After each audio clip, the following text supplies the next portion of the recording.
Services écosystémiques et conservation de l'environnement. La nature est-elle à notre service ?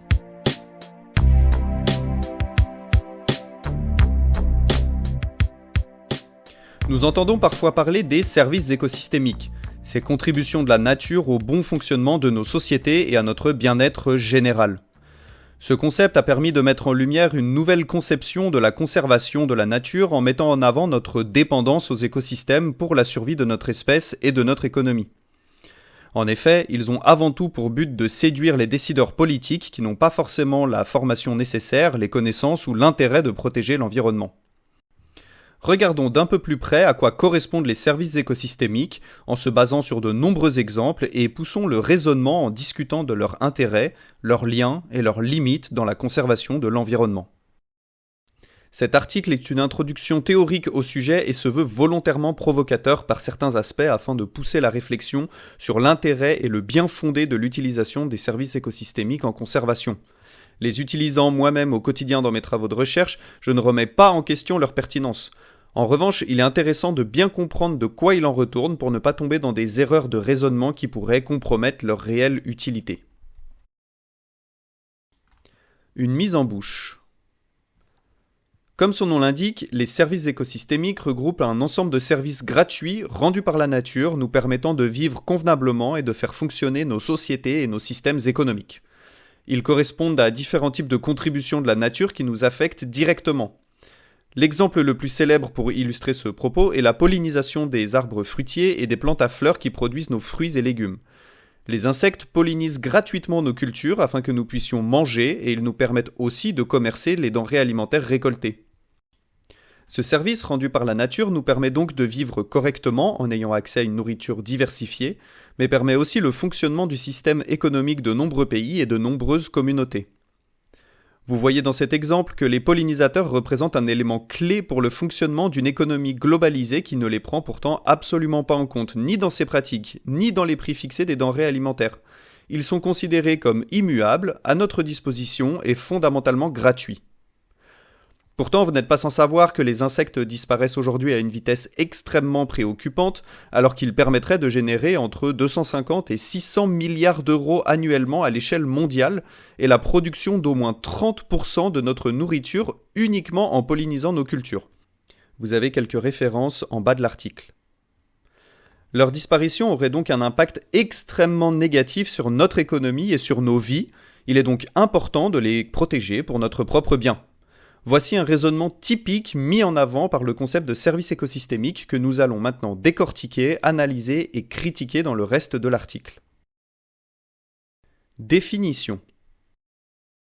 Au terme service écosystémique ou ecosystem services en anglais, on lui préfère aujourd'hui le terme nature's contribution to people ou contribution de la nature dans la littérature scientifique, ce qui ne change pas grand-chose au concept et nous en reparlerons à la fin de l'article.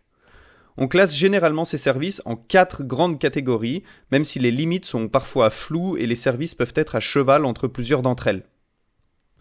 Les services d'approvisionnement et de production. Commençons par la catégorie la plus simple. Elle regroupe tous les services qui nous permettent de nous approvisionner de nourriture et de biens.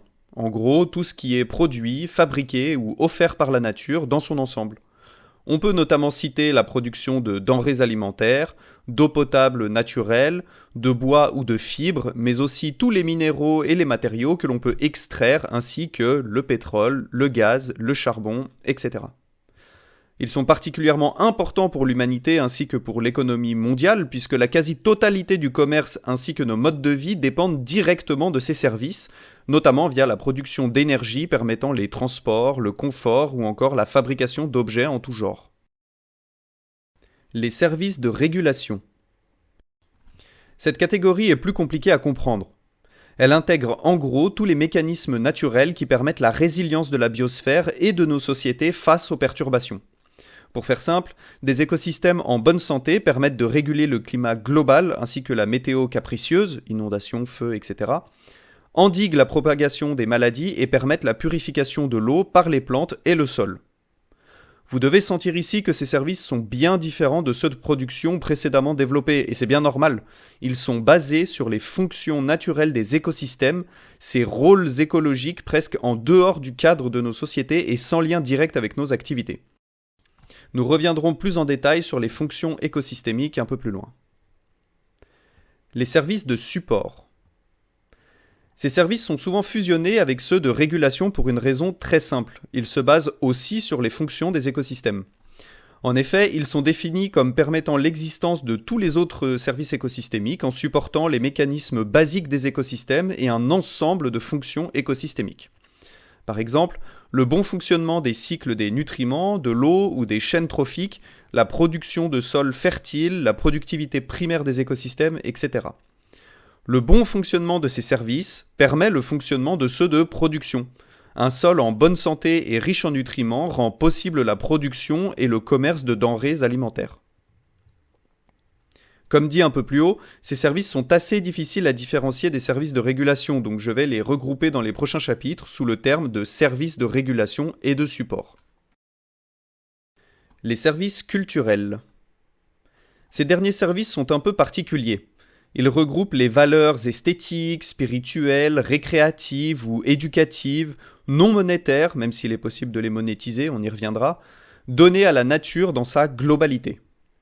On peut donc intégrer ici la valeur que l'on donne à la beauté d'un paysage, d'un écosystème ou d'une montagne, la spiritualité que dégage un lieu spécifique ou un arbre remarquable, l'accès à la nature en ville ou au contraire dans des zones reculées et sauvages.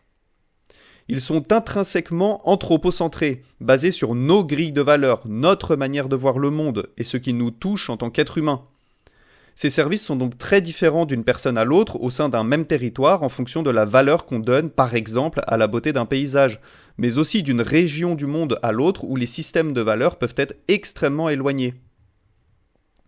Je dis qu'ils sont non monétaires, mais ce n'est pas exact, car on peut évaluer la valeur d'un paysage, par exemple, à la différence de prix d'un bien immobilier qui en offre la vue de celui qui ne l'offre pas.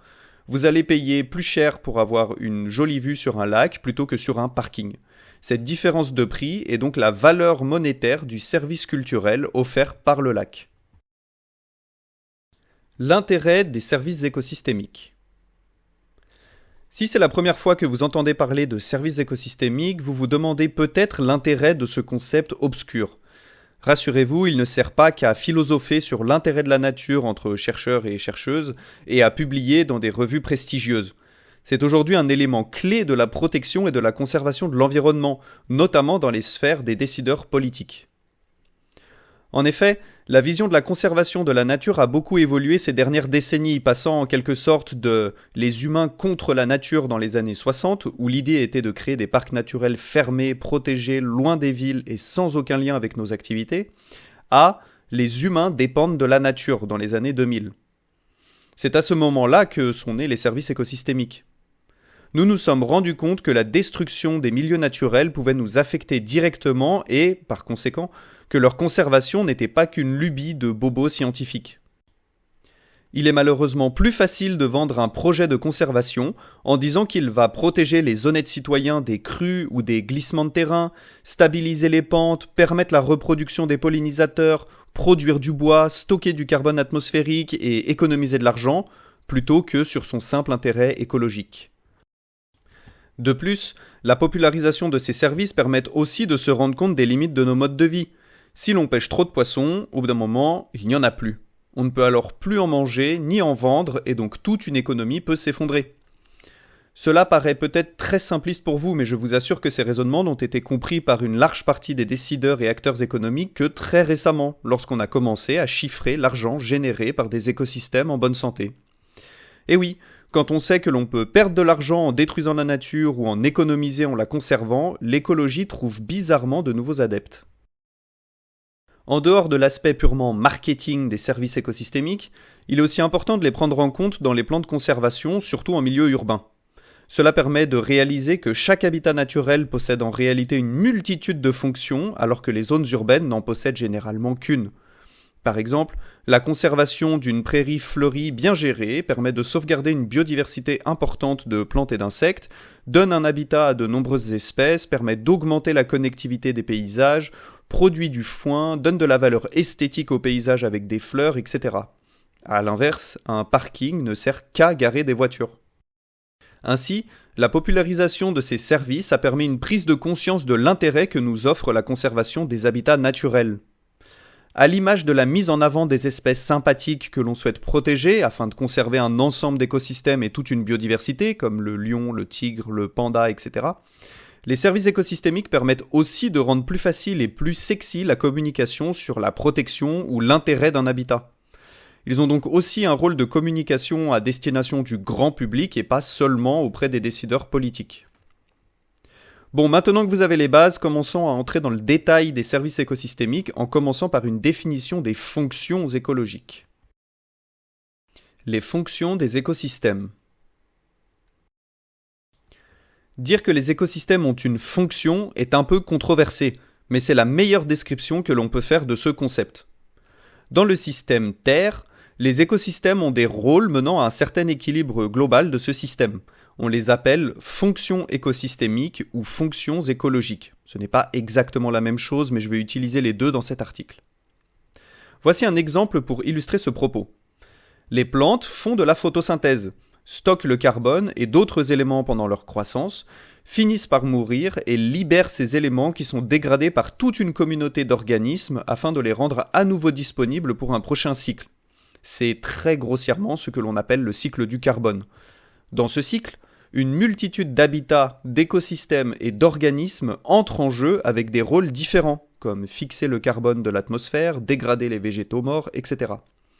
Ces rôles s'intègrent dans un tout, ici le cycle du carbone, ce sont leurs fonctions.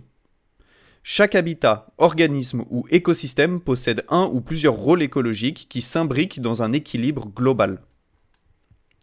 Vous avez compris l'idée ? Testons-la maintenant avec mon exemple préféré. Les steppes sont de grandes étendues herbacées qui permettent de nourrir beaucoup d'herbivores qui mangent les plantes qui y poussent.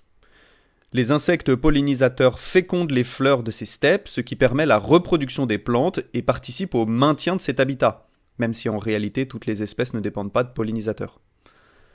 Les prédateurs mangent l'excédent d'herbivores, permettant ainsi de laisser suffisamment de fleurs pour la reproduction des plantes et suffisamment de nourriture pour les herbivores. Ces derniers empêchent les steppes de se transformer en forêt en mangeant les jeunes pousses des arbres, participant aussi au maintien de la communauté végétale et des pollinisateurs. Bref, l'ensemble des acteurs possèdent une ou plusieurs fonctions qui participent au maintien de leur propre espèce, mais aussi celui d'autres organismes et habitats dont ils dépendent. Tout est finement intriqué et tout semble fonctionner à merveille dans cet exemple très simplifié évidemment. Attention, il n'y a rien d'ésotérique ou de magique là-dedans. Si tout semble fonctionner parfaitement, c'est surtout parce que si ce n'était pas le cas, on ne pourrait pas en parler ici. Cette intrication des fonctions des écosystèmes est fondamentale pour garantir une grande résilience face au changement. En effet, les petits aléas et perturbations naturelles sont rapidement compensés afin de revenir à un état d'équilibre. Revenons à notre exemple et testons-le avec des perturbations naturelles classiques. Si la population d'herbivores augmente et mange en excès les plantes disponibles, la population de prédateurs va aussi augmenter car elle aura de la nourriture en abondance. Elle va consommer le trop-plein d'herbivores et en quelques années, on observera un retour à la norme. C'est la fameuse équation proie-prédateur de Lotka-Volterra pour les biologistes qui passent par ici. Si la météo est mauvaise pendant plusieurs saisons, la quantité de nourriture disponible pour les herbivores ne sera pas suffisante et donc leur population va baisser. Cela réduit la pression qu'ils exercent sur les plantes, ce qui permet in fine aux plantes de mieux se reproduire et de recoloniser le milieu. La stabilité et la bonne santé de ces fonctions est donc la clé pour avoir des écosystèmes résilients face aux perturbations normales qu'ils subissent. Cependant, cette intrication rend aussi les écosystèmes d'une grande vulnérabilité quand les perturbations sont intenses et répétées, par exemple à cause de notre impact sur la nature. Reprenons notre exemple et testons-le maintenant avec une perturbation anthropique, d'origine humaine. Si nous décidons subitement, au pif, que les prédateurs ne sont plus souhaités dans notre environnement, les fonctions écologiques associées aux prédateurs disparaissent et tout l'équilibre est rompu. Les herbivores ne sont plus régulés que par la quantité de nourriture à leur disposition, Leur population grandit énormément et ils vont chercher de la nourriture en dehors de leur zone habituelle, ce qui pose d'autres problèmes comme des dégâts dans les champs agricoles, une difficulté pour la forêt à se régénérer car les jeunes pousses sont mangées, une pression accrue sur certaines espèces comestibles et qui ont du mal à se multiplier, etc. Cela a un coût écologique, évidemment, mais aussi un coût économique pour nos sociétés puisque les dégâts occasionnés doivent être réparés, remboursés et les forêts ne sont plus aussi productives. C'est exactement ce qu'il se passe aujourd'hui dans nos écosystèmes avec l'éradication des grands prédateurs comme le loup, le lynx ou l'ours. Des fonctions écologiques et des services de régulation et de support sont perdus. Les écosystèmes s'équilibrent alors d'une autre manière en l'absence de ces prédateurs, mais ce plan B est souvent moins diversifié, moins riche en espèces ainsi qu'en fonctions écosystémiques, et globalement moins productif. En gros, il se passe moins de choses qu'avant dans cet écosystème. A l'inverse, la réintroduction de prédateurs là où ils avaient disparu peut considérablement changer l'organisation des écosystèmes jusqu'à modifier le paysage, ce qui a été fameusement illustré dans le parc naturel de Yellowstone. Cela est grossièrement résumé dans une vidéo disponible dans l'article. L'écosystème retourne alors à un état plus diversifié, avec plus d'interactions entre les espèces et donc plus de fonctions et plus de choses qui se passent. Cela donne un peu d'espoir et montre qu'en faisant les choses bien, certains écosystèmes ont la capacité de se réparer assez rapidement si la pression anthropique n'a pas été trop forte. La protection des services écosystémiques et de la biodiversité. Nous avons vu que les services de régulation et de support proviennent de fonctions écologiques indépendantes de nos activités, mais dont nous bénéficions indirectement via la stabilité et la résilience des écosystèmes. Les services d'approvisionnement et culturels sont bien différents. Ils sont liés à nos manières de vivre, à nos systèmes économiques, à l'organisation de nos sociétés, nos valeurs, nos visions du monde. Ainsi, dans cette optique, une forêt est intéressante non pas pour ses fonctions écosystémiques et son rôle dans un équilibre global, mais parce que l'on peut y faire un jogging, une promenade digestive le dimanche après-midi. On peut y observer des oiseaux, ou respirer de l'air pur, profiter du silence, produire du bois pour le vendre ou se chauffer, ou encore stocker du carbone atmosphérique pour ne pas se faire taper sur les doigts par cette commune qui se veut plus verte et décarbonée. Dans ce contexte et avec ce prisme, les services rendus par la forêt ainsi que son intérêt premier sont directement liés à l'humanité. Poussons le raisonnement un peu plus loin pour caricaturer. Les champs agricoles, les carrières ou les mines produisent aussi des services écosystémiques de production, car elles nous offrent des ressources pour les vendre, les transformer ou les consommer. Pourtant, autant il nous semble compréhensible qu'une forêt soit conservée pour les services écosystémiques qu'elle nous offre, autant la justification de la conservation des mines ou des champs agricoles semble moins évidente. Et pour cause, ces activités sont extrêmement néfastes à la biodiversité, d'autant plus si l'on compare un habitat naturel avec son remplacement productiviste. Il n'y a quasiment aucune diversité dans les champs agricoles alors qu'une forêt ou une prairie naturelle regorge de vie. Ainsi, décider de conserver les services écosystémiques sans se soucier de la biodiversité pourrait encourager à détruire des prairies naturelles pour y faire pousser des monocultures de maïs ou bien y extraire des hydrocarbures si l'on souhaite caricaturer encore plus. Justement, sortons de la caricature et reprenons l'exemple de notre forêt en poursuivant le raisonnement. Dans une optique de conservation des services de production, il est donc plus intéressant de conserver une forêt jeune, avec des sentiers pour se balader, des jolis panneaux expliquant l'intérêt de ce milieu et des arbres bien alignés afin qu'ils puissent être coupés au moment où leur croissance ne sera plus jugée comme rentable en termes de stockage de carbone atmosphérique ou satisfaisante pour son calibre de vente, plutôt qu'une vieille forêt un peu bordélique avec des arbres morts qui ne sentent pas très bon, plein d'insectes et de bestioles en tout genre qui enquiquinent les passants, difficile voire impossible d'accès pour les randonneurs. Pourtant, la première forêt est certes plus intéressante d'un point de vue économique et pratique, mais la seconde héberge une biodiversité exceptionnelle en comparaison et accueille tout un tas d'espèces et de fonctions écosystémiques. Si l'on décide de conserver la première forêt pour ses nombreux services écosystémiques, de quels services parlons-nous réellement ? Nous avons vu que ce concept englobe des choses très différentes. Pourquoi n'avoir pris en compte que les services écosystémiques qui nous arrangent et pas un ensemble de mécanismes incluant les services de régulation et de support, la connectivité ou la biodiversité par exemple ? Nous avons d'ailleurs déjà parlé de l'intérêt de prendre en compte ces éléments et le lien est disponible dans l'article. Il faut bien réfléchir à la qualité écologique de ce que l'on conserve réellement. Les services de production ne sont donc pas intrinsèquement bons pour la conservation de la nature. Petite parenthèse ici, mais un des arguments favoris des pro-forêts jeunes et exploitées est qu'elles stockent plus de carbone atmosphérique que les vieilles forêts. C'est donc l'argument parfait pour les maintenir à un stade jeune en coupant régulièrement les arbres pour les vendre. On gagne de l'argent et en plus on sauve le climat, entre guillemets. Le problème étant que ce n'est pas aussi simple. Les jeunes arbres poussent vite et semblent effectivement stocker une grande quantité de carbone dans leur organisme pour fabriquer leurs organes au début de leur vie. Ils puisent donc du carbone dans l'air et font baisser la quantité présente dans l'atmosphère. Puis, au fur et à mesure de leur croissance, la quantité puisée dans l'atmosphère par année semble baisser car certaines parties des vieux arbres meurent et se dégradent, le puisement est alors moins efficace. En revanche, les vieux arbres stockent énormément de carbone dans le sol via leurs racines ou la chute de leurs feuilles, en plus d'en stocker dans leur organisme autrement plus massif et volumineux que les jeunes plants.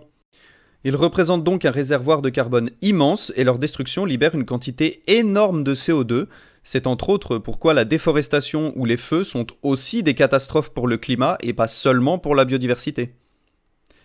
Au final, si l'on souhaite réellement stocker du carbone et non exploiter le bois, le mieux semble de ne pas intervenir et de laisser les forêts vieillir tout en reboisant massivement la planète.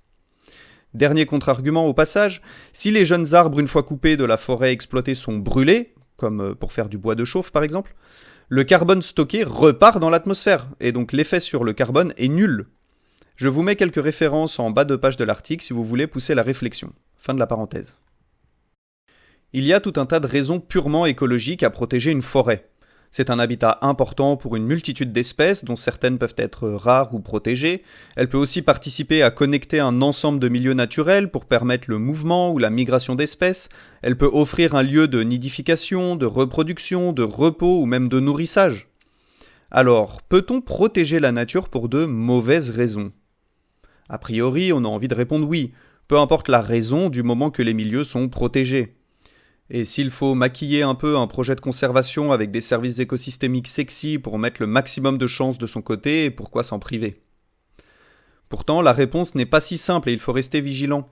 Un milieu protégé pour sa production de bois ou sa possibilité d'offrir un espace pour les randonneurs du dimanche ne va pas du tout être géré de la même manière qu'un milieu protégé pour sa biodiversité. Cela peut entraîner un effet pernicieux où ce milieu protégé peut remplir toutes ses promesses en termes de services écosystémiques, mais n'avoir qu'un effet anecdotique, voire néfaste pour la conservation de la biodiversité. Si l'on poursuit notre exemple et un peu la caricature, le bruit, la pollution, les odeurs des milliers de randonnées ainsi que la coupe régulière, si ce n'est la coupe rase de l'entièreté des arbres, ne permettent pas au milieu d'avoir un réel impact positif sur les espèces ni sur les fonctions des écosystèmes. Les services culturels ont aussi quelques défauts à ce niveau. Ils se basent souvent sur la perception de la nature par des habitants, souvent urbains, et sur leurs attentes et l'intérêt des milieux naturels. Une des méthodes pour quantifier cela consiste à leur demander quel type de nature ils apprécient et aimeraient voir se développer à proximité de leur habitation. Il y a fort à parier que la majorité de la population urbaine va souhaiter avoir accès facilement à des forêts bien aménagées pour se balader ou pour courir, ou bien à des parcs verts très entretenus et dénués de vie pour faire des pique-niques. Est-ce pour autant ce que nous devrions mettre en place dans les villes sous prétexte que ces milieux produisent des services culturels appréciés par les habitants ? Je pense que cette question n'est en fait pas vraiment pertinente. En effet, est-ce que ces personnes ont-elles déjà eu la possibilité d'observer des milieux naturels plus sauvages, des herbes hautes ou des forêts primaires ? Sûrement pas. Ils ne peuvent donc pas réclamer la mise en place de ce genre d'espace car ils ne connaissent que ce dont ils ont eu accès depuis toujours, c'est-à-dire des sentiers dans des forêts exploitées et des parcs verts surentretenus. La question initiale est alors biaisée puisque les répondants ne peuvent pas avoir envie de quelque chose qu'ils ne connaissent pas. S'ils avaient eu accès à des parcs urbains gérés d'une manière plus conciliante avec la biodiversité, par exemple en laissant des zones sauvages avec des ronces et des arbustes ou bien des herbes hautes, peut-être auraient-ils apprécié les fleurs printanières de la prairie, les insectes des herbes hautes, les mûres produites par les ronces ou le bruit des grillons. Ils pourraient alors souhaiter que ce genre d'espace se développe. Il faudrait pouvoir donner la possibilité aux gens de connaître un autre type de milieu, différent de ce qu'ils ont toujours connu, et peut-être alors penseront-ils que, finalement, les herbes hautes et les friches sont plus jolies que les gazons et les terrains de golf. Les mentalités commencent doucement à évoluer, mais il reste encore beaucoup de chemin à parcourir pour qu'il soit normal de laisser s'ensauvager les rares espaces verts que nous acceptons. Les exemples choisis ici sont volontairement provocateurs, mais il faut bien comprendre que la conservation des services écosystémiques n'est pas fondamentalement corrélée avec la conservation de la biodiversité, d'autant plus en milieu urbain et ou dans une optique de rentabilité économique ou politique, vous l'imaginez bien. Le concept de service écosystémique peut être utilisé parfois comme une excuse pour ne rien changer. De nombreux articles scientifiques montrent par exemple de grandes villes faire des plans de conservation de l'environnement en ne prenant en compte que quelques services écosystémiques, choisis pour arranger un peu tout le monde afin de faire le moins d'efforts possible, minimiser le coût financier et maximiser les retombées économiques et politiques. Planter quelques arbres et créer un nouveau parc urbain et le tour est joué. Quelle nature souhaitons-nous vraiment préserver ? Le principal reproche qui a été fait à ce concept est de voir la nature à travers une vision utilitariste, productiviste, monétaire. Les milieux que l'on souhaite conserver sont ceux qui nous arrangent le plus d'un point de vue économique ou politique, et cela est d'autant plus vrai pour les services de production et culturels. Ils ont certes des avantages car ils permettent d'intéresser les décideurs et les habitants à l'utilité des milieux naturels. Pourtant, nous avons vu que les habitats et les organismes ont des rôles bien particuliers au sein des écosystèmes, des fonctions vitales bien spécifiques qui ne dépendent pas de nos modes de vie.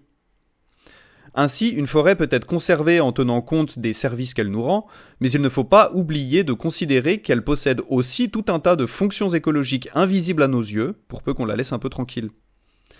Un habitat qui ne nous rend pas ou peu de services a priori n'a donc pas moins de valeur écologique, même si on a des difficultés à observer ou monétiser ces services.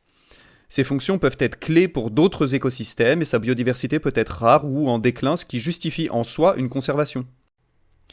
En revanche, certains services écosystémiques de régulation ou de support sont très intéressants à considérer pour s'adapter au réchauffement climatique, et je pense notamment à la plantation d'arbres en ville qui est à la mode en ce moment et qui a de nombreux avantages effectivement. Elle permet d'apporter des îlots de fraîcheur indispensables avec une température qui grimpe, de connecter les écosystèmes naturels autour des villes en permettant le passage de quelques animaux, voire de servir d'habitat pour quelques espèces. Ces services ne sont ni productivistes, ni culturels, ils supportent les populations humaines et non humaines et régulent les aléas climatiques. Enfin, nous avons trouvé un bon moyen d'utiliser les services écosystémiques. Mais vous me voyez venir, ce n'est pas aussi simple. Réfléchissons un instant à la raison pour laquelle nous souhaitons mobiliser ce type de service en questionnant les problématiques environnementales sous-jacentes.